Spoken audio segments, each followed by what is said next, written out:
fois que le médecin de premier recours aura émis son hypothèse diagnostique et adressé à un médecin spécialiste du trouble, son rôle ne s'arrête pas là. Il va devoir expliquer à la famille et à cet enfant quelle est la nature de ce trouble, pourquoi est-ce qu'il avait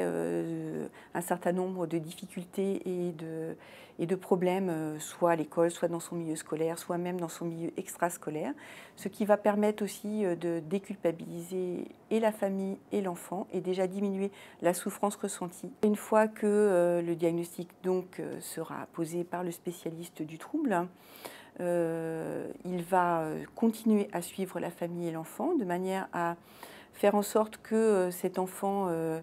poursuive et suive bien les recommandations qui vont être données par l'équipe pluridisciplinaire qui prendra en charge l'enfant dans ce trouble de TDAH. Donc cette prise en charge, elle sera médicamenteuse ou non médicamenteuse. Une fois que le diagnostic est posé et qu'il y a nécessité, en plus de la prise en charge non médicamenteuse,